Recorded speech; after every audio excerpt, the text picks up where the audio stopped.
Good kill, good kill. Hey, good kill.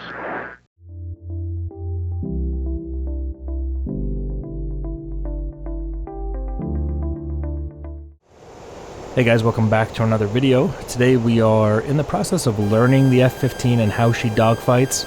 So just in the interest of keeping things a little bit interesting, we're going to do a United States Strike Eagle against an Israeli F-15. I think they call theirs the Baz, I think.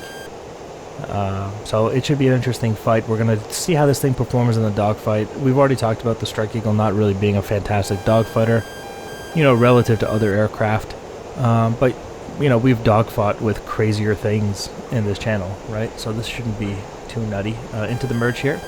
We're going to go one circle, and I'm going to use a tremendous amount of vertical.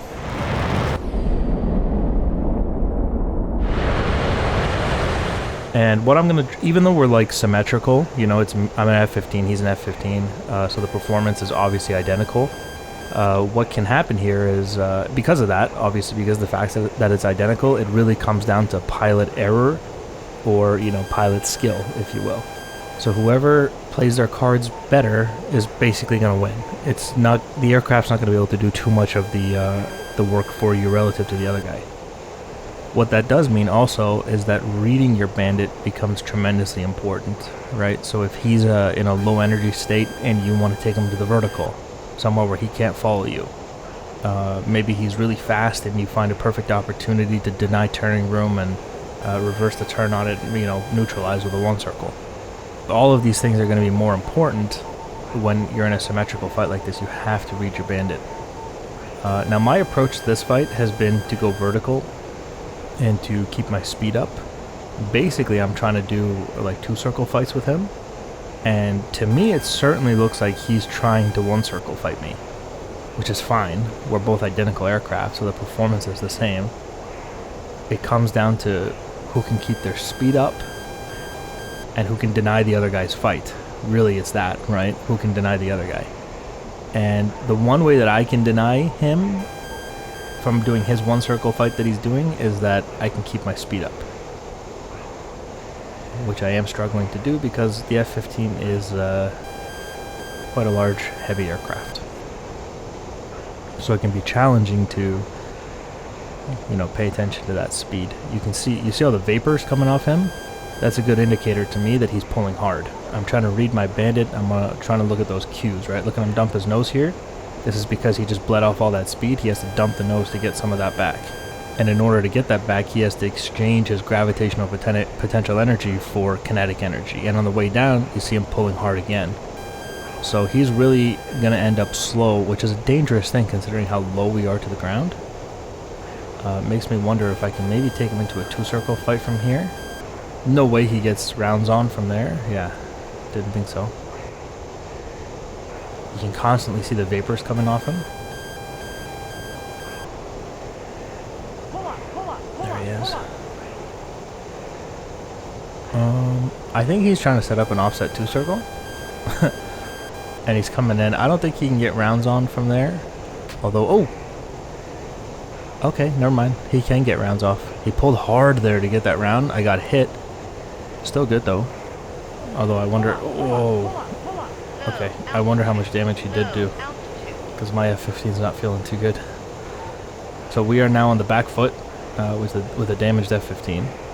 And here he is once again. He's setting up his offset two circles and he's coming in high aspect. Taking those shots as he goes by. Denied that one. Saw it coming. Jinked out a plane. That ruined his shot, but that's it. I'm going to pull hard, and I'm going to exchange my speed. I'm faster than him. I'm going to exchange that, and look at him. He's super slow when he went vertical. That's going to be a mistake for him. And oh, this is going to be head-on.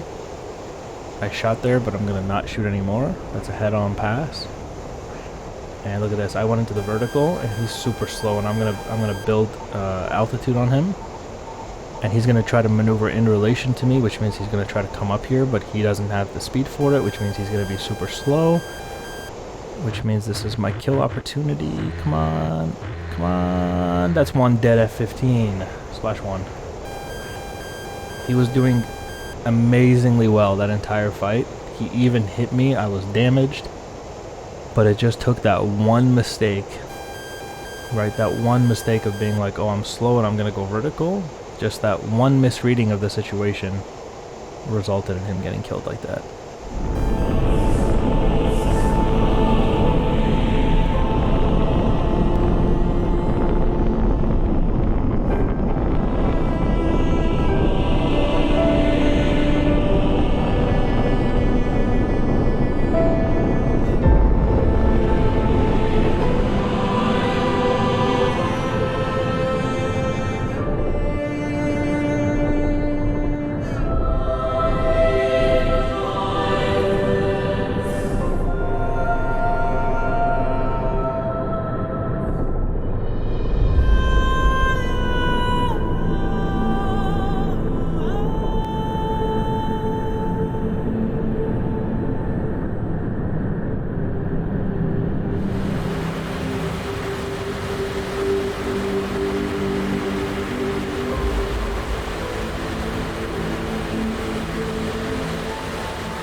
This is generally what I do when aircraft first come out. I just do like 100 videos with them because I'm practicing that aircraft. I'm building muscle memory. I'm trying to get a feel for how they dogfight, what they're capable of.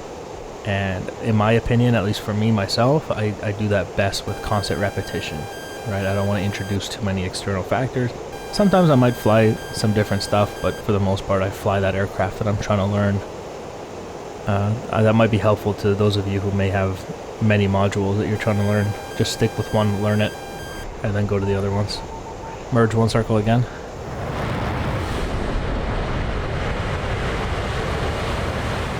This time we are flying under Israeli colors, and he is the American F-15.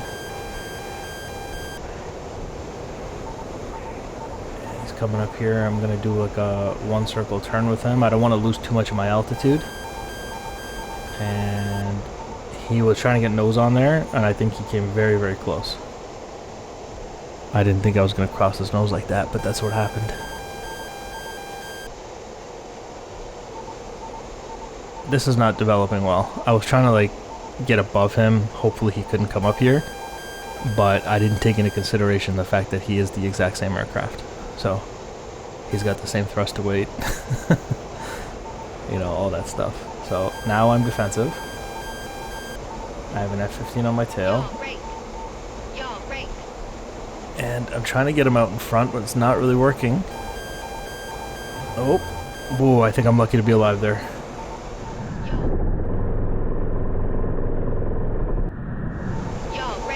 Okay, I really need to get the overshoot going here, but he might get a shot here. Yes. Oh.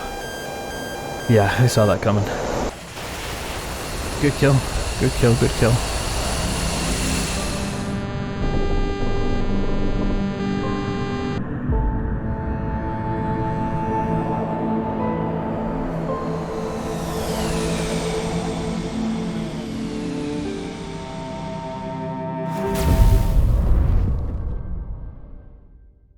Alright, well, we're going to avoid mistakes like that in the future. Again, this is not really an aircraft that is intended to dogfight. It's obviously heavier because of the conformal tanks. You have more fuel. It's got a whole other cockpit in the back, a second guy back there, structural changes to the aircraft to support the large bomb loads that this thing carries. This is not a normal F-15. It's not intended to be an air superiority fighter. Okay, it has a different job. And so expecting it to dogfight can be, kind of awkward at times. Into the merge here, one circle.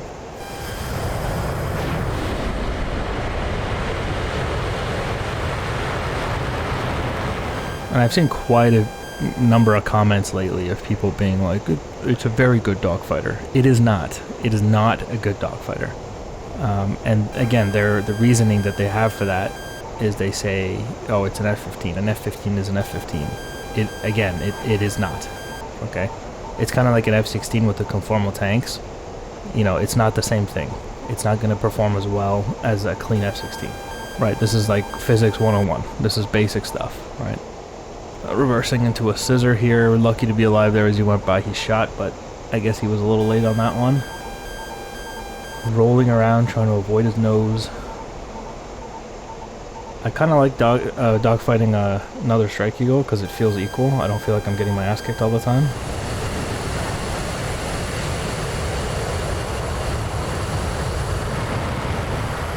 Is he gonna... Yeah, across the nose.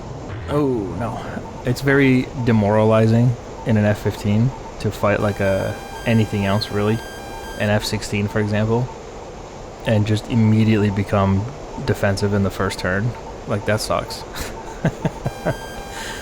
You know, so to be actually able to dogfight something is fun.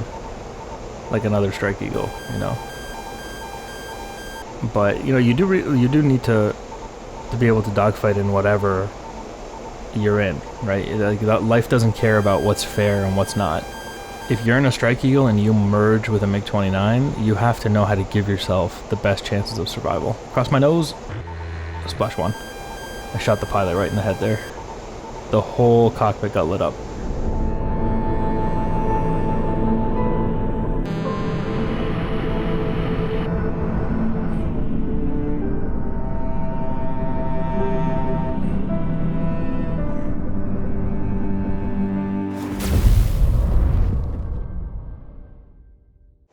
Again, I've seen quite a lot of comments on other videos where people will say, like, this fight wasn't fair, you know, because of this. You should have used this variant.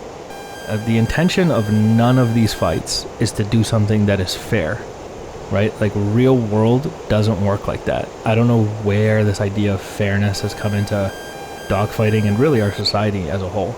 But I don't want to do that. I don't want to jump to our whole society. But, you know, you dogfight with whatever you have. You know, this is the card you were dealt, make it work. You know, you're merged now.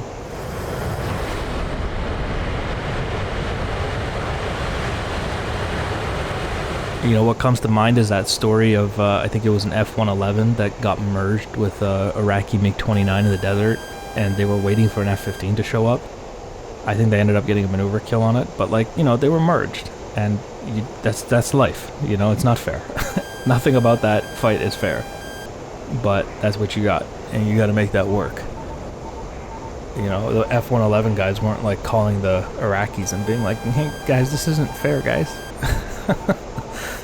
You know? So, alright, so he actually made a mistake here and he didn't maneuver in relation to me. I think he might have lost visual or his aircraft might have over-ruddered. And for that, he is now defensive. And I will kill him here. Come on. Don't make me a liar now, bud.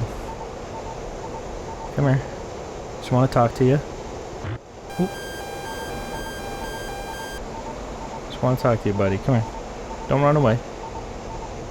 Just let it happen. Let it happen.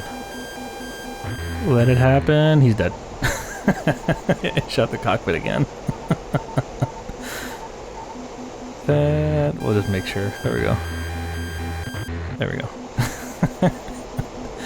Notice there's no ejection. Yeah, everyone's dead. Alright guys, thank you for watching. I'll see you in the next one. Bye guys.